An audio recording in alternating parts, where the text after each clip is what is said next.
Assalamualaikum, semoga teman-teman semua suka cerita ini. Apps 32-33. Gadis desa istri CEO arogan.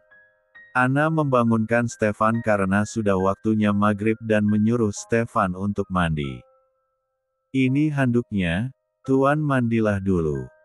Ana memberikan handuk bersih pada Stefan.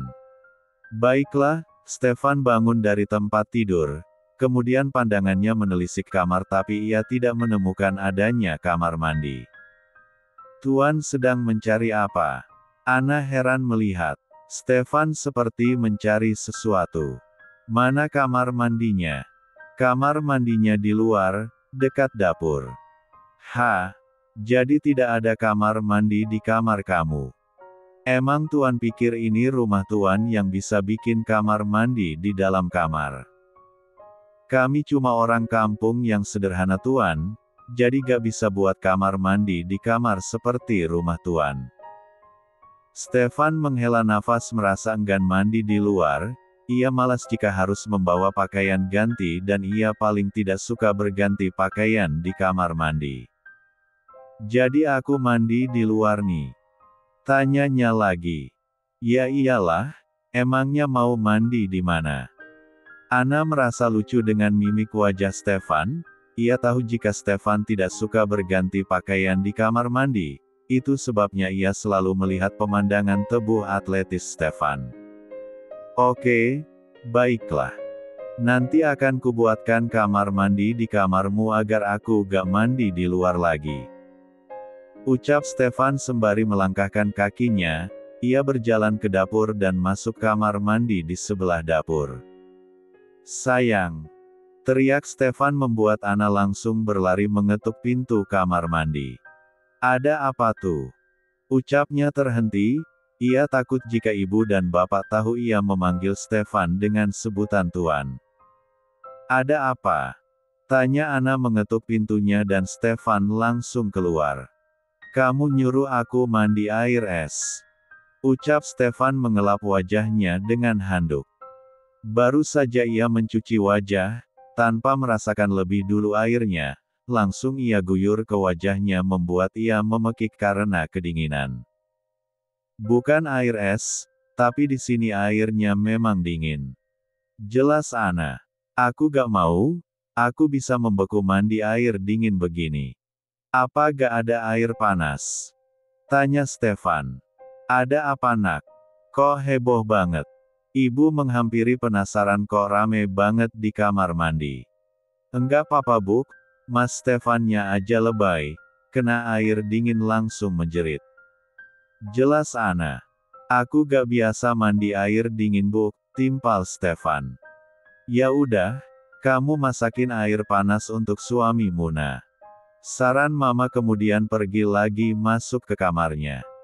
Dengan terpaksa Ana memasak air panas untuk mandi suaminya, setelah mendapat air panas barulah Stefan mandi.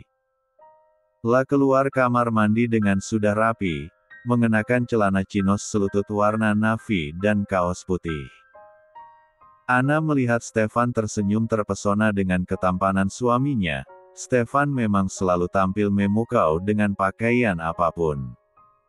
Sungguh beruntung bisa bersuamikan seorang Stefan, tampan plus tajir melintir. Kenapa lihatnya begitu? Aku tahu aku sangat tampan. Ucap Stefan merasa percaya diri. Ye, siapa juga liatin Tuan, orang aku lihat baju Tuan yang kekecilan kok. Elak Ana. Kekecilan.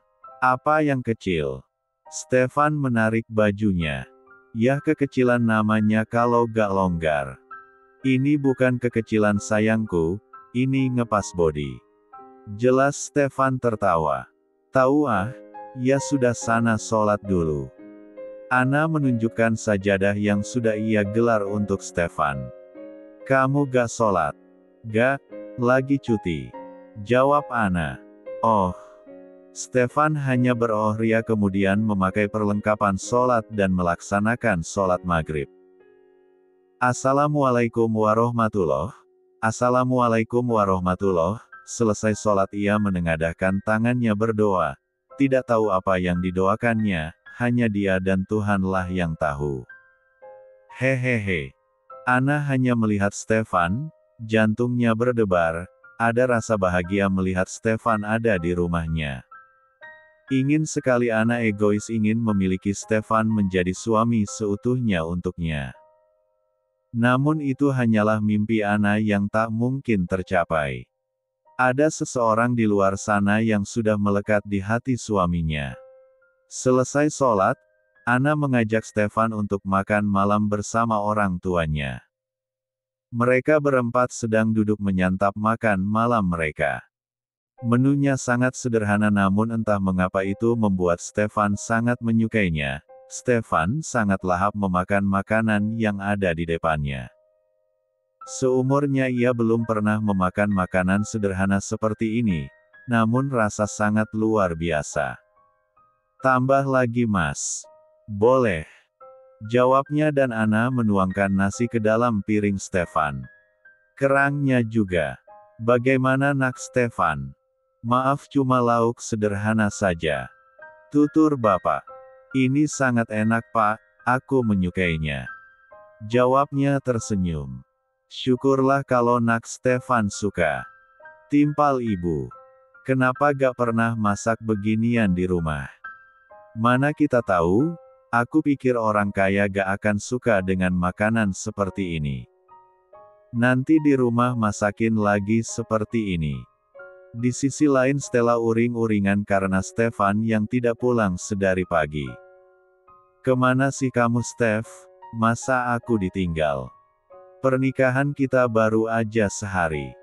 Stella mencoba menghubungi nomor telepon Stefan namun tidak aktif. Ark! Teriak Stella kesal, ia menyambar tasnya beranjak pergi. Ia ingin melampiaskan kekesalannya namun saat dibawa ia dihentikan Mama Ingrid. Mau kemana kamu malam-malam begini Stella? Tanya Mama Ingrid. Mama. Cuma mau cari angin aja kok Ma. Jawab Stella santai. Stel, suami kamu lagi gak ada, sebaiknya kamu jangan keluyuran, gak baik. Ma, aku bosan di rumah terus. Stefan juga tidak kembali sedari pagi membuat aku kesal. Stefan kan ada kerja di luar kota, masa kamu gak tahu? Apa? Keluar kota? Tanya kaget, pasalnya Stefan tidak memberitahunya juga tidak mengabarinya. Sudah, sebaiknya kamu masuk, jagalah marwah suamimu, jangan keluar tanpa dampingan suami. Ucap Mama Ingrid kemudian meninggalkan Stella.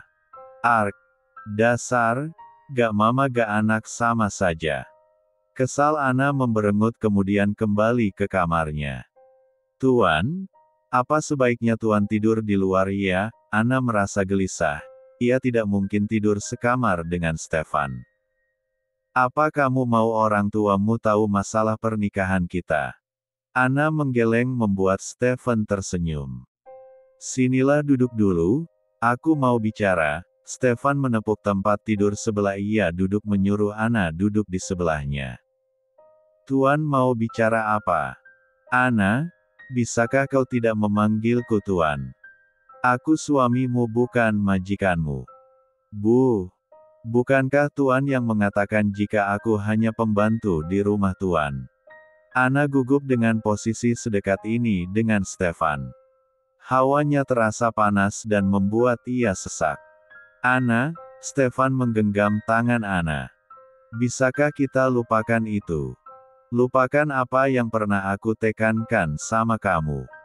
Aku ingin kita menjalankan pernikahan kita yang sesungguhnya. Stefan mendekatkan wajahnya dengan wajah Ana. Menyadari apa yang akan Stefan lakukan Ana langsung berdiri dan menaiki tempat tidur. La berbaring membelakangi Stefan dan menarik selimut menutupi tubuhnya sampai kepala. Stefan menghela nafas, ternyata susah untuk meluluhkan Ana, kemudian ia juga ikut membaringkan tubuhnya di tempat tidur yang sama.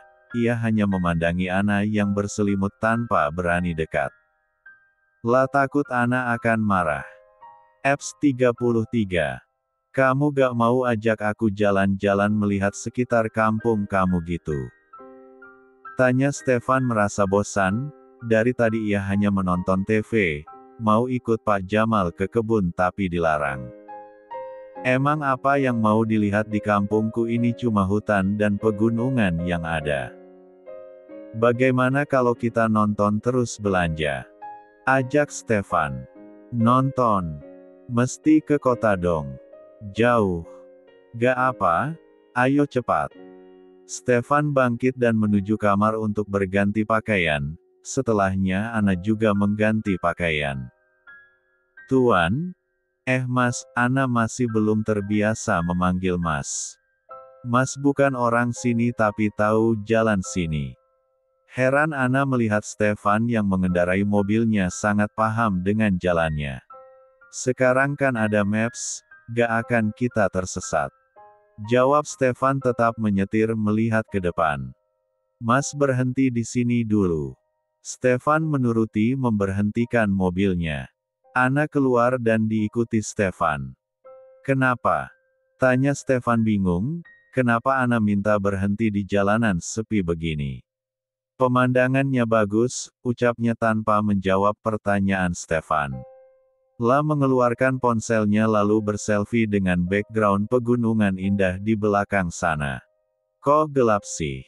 Ucapnya yang masih mencoba mengambil gambarnya. Gelap juga, sambungnya melihat hasil fotonya tetap gelap. Mas, bisa ambilkan gambar. Ana memberikan ponselnya pada Stefan. Ana kembali berpose dengan Stefan yang menjepret kamera. Kameramu jelek, mending pakai ponselku saja. Stefan memberikan ponsel Ana kemudian mengeluarkan ponselnya dari saku. La mengambil banyak foto Ana dengan berbagai pose, selesai mengambil foto ia melihat hasilnya dan tersenyum. Bagaimana hasilnya? Ana menghampiri Stefan hendak melihat hasil fotonya namun Stefan menghalangi. Sudah aku kirim ke ponselmu. Ucap Stefan sembari menyimpan kembali ponselnya. Ana melihat ponselnya yang mendapat notif pesan dan itu Stefan yang mengirim beberapa fotonya. La tersenyum melihat fotonya sendiri. Wow, kamera ponsel Mas cantik. Ucapnya tersenyum. Ya sudah ayo. Stefan membawa Ana masuk ke dalam mobilnya. Sesampainya di kota mereka tidak jadi nonton karena semua filmnya Ana tidak suka, mereka memilih untuk makan dan belanja saja. Awalnya Ana tidak mau belanja namun Stefan yang keke untuk membelanjakan Ana. Ia hanya pasrah, siapa sih yang gak suka belanja, apalagi wanita, ia hanya tidak mau dikira memanfaatkan kebaikan Stefan. Seharusnya Mas gak perlu membelikan aku ini semua. Gak masalah, aku kan membelikan untuk istri dan mertuaku. Jawab Stefan santai. Huff, Ana menghela nafas. Mereka kembali ke rumah saat hari sudah malam, mereka sampai rumah tetapi orang tua mereka sudah tidur, akhirnya mereka juga bersiap untuk tidur. Ana, Stefan membawa Ana duduk di tepi ranjang, ia menghadap Ana menatap manik mata Ana. Bagaimana dengan permintaanku kemarin? Tanya Stefan menatap Ana. Pertanyaan yang mana? Ana gugup karena ditatap Stefan seperti itu. Aku mau kita menjalankan pernikahan yang sesungguhnya, aku ingin hidup bersamamu. Ucapnya masih menatap Ana. Dan aku tetap jadi istri rahasia. Ana memberanikan diri bertanya. Tidak, aku akan mengenalkanmu sebagai istri sahku dengan keluargaku. Lalu, Mbak Stella, apa dia akan setuju? Pasti dia tidak akan setuju, dia pasti akan marah. Ana, seandainya aku lebih cepat menyadari perasaanku terhadapmu, pasti aku tidak akan menikahi Stella. Aku terlambat menyadari jika di hati ini nama Stella sudah terganti olehmu, ucapnya sembari menangkup wajah Ana dengan kedua tangannya. Ana, beri aku waktu untuk menyelesaikan ini dengan Stella. Aku mohon jangan tinggalin aku, aku gak bisa hidup tanpa kamu nah. Apa kamu bisa dipercaya mas? Percayalah nah, aku akan menyelesaikan secepatnya. Apa aku egois menginginkan kamu mas? Aku merebut kamu dari Stella, istri yang sangat mencintaimu. Mata Ana berkaca-kaca. Tidak sayang, kamu tidak egois, kamu adalah istriku sebelum aku menikahi Stella, jadi kamu tidak merebutku darinya. Stefan mendekatkan wajahnya dengan wajah Ana, merasa Stefan semakin mendekatinya. Ana memalingkan wajahnya. Kenapa? Tanya Stefan kecewa. Ana menolaknya. Aku cuma menjaga hatiku sebelum Mas menyelesaikan semuanya. Aku gak mau sakit jika terlalu larut membiarkan hati ini jatuh dalam genggaman Mas Stefan. Ana menaiki tempat tidur, menarik selimut dan memejamkan matanya. Ia membelakangi Stefan. Stefan mengusap wajahnya. Ia bisa merasakan kesedihan Ana. Ia akan membuktikan perkataannya jika ia akan mempertahankan Ana sebagai istrinya, bahkan istri satu-satunya. Kemudian ia menyusul Ana berbaring dan memeluk Ana dari belakang. Tidurlah, aku tidak akan macam-macam. Bisik Stefan. Merasa pergerakan Ana, merasa tidak nyaman. Akhirnya mereka berdua tidur dalam keadaan Stefan memeluk dari belakang. 4 hari sudah Ana dan Stefan nginap di rumah orang tua Ana, dan hari ini ia akan membawa Ana pulang ke rumahnya. Sebenarnya Stefan ingin lebih lama lagi tinggal bersama Ana, namun Andre selalu menelponnya menyuruh ia lekas pulang, membuat Stefan muak mendapat cecaran dari Andre. Setelah berpamitan dengan kedua orang tua Ana, Stefan dan Ana berangkat ke bandara dan menaiki pesawat penerbangan pertama. Setelah 2 jam lebih mereka dalam perjalanan, kini mereka sudah tiba di Bandara S. Hatta sekitar jam 9 pagi.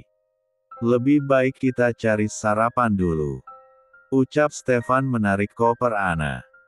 Mereka sarapan di dekat bandara sambil menunggu Andre jemput. Saat mereka sarapan, Andre datang menghampiri. Sayang, kamu pulang naik taksi gak apa kan? Aku mau langsung ke kantor soalnya, tanya Stefan dan Ana mengangguk setuju. Jikapun Stefan mau mengantarnya, ia akan menolak karena ia belum siap. Keluarga Stefan tahu semuanya. What? Gue gak salah dengar nih. Udah pakai sayang-sayangan nih, ledek Andre, dan Stefan tak memperdulikannya. Stefan mengantar Ana memasuki taksi, barulah ia menuju ke kantor bersama Andre. Tak lama Ana sampai di rumah mewah keluarga Stefan. Ia menggeret kopernya memasuki rumah. Assalamualaikum. Waalaikumsalam, Bikwati dan Teh Mina memberi salam. Ana, kamu sudah pulang. Bikwati dan Teh Mina memeluk Ana bergantian. Mereka sangat senang Ana pulang. Lia Bik, Teh, Ana merenggangkan pelukannya. Oh ya, ini ada oleh-oleh dari kampungku. Ana memberi Teh Mina dan Bikwati cake khas kota Medan. Wah, makasih Yana. Nyonya Ingrid kemana Bik? Tanya Ana sembari melihat sekeliling. Nyonya Ingrid lagi keluar arisan. Oh, Ana beroh ria. Hei, kamu. Suara dari belakang mengagetkan Ana dan yang lain. Mereka menoleh dan ternyata Stella. Kamu pembantu di sini kan? Tanya Stella menunjuk Ana. Iya non. Jawab Ana. Dari mana saja kamu? Enak banget pembantu pergi-pergi liburan. Pembantu seperti kalian ini seharusnya tidak usah dibaikin, ngelunjak jadinya, ujar Stella. Aku bukan liburan non, cuma jenguk orang tua, jawab Ana. Ngejawab aja kamu. Sekarang buatkan saya jus mangga, dan antar ke kamar, ucap Stella dan langsung pergi meninggalkan Ana dan yang lain. Dasar sombong, amit-amit jabang baik, ucap Teh Mina kesal. Kok bisa sih Tuan Stefan suka dengan wanita modelan begitu? Sambung Teh Mina menegerutu. Hus. Jika didengarnya kita bisa tamat, timpal Bikwati.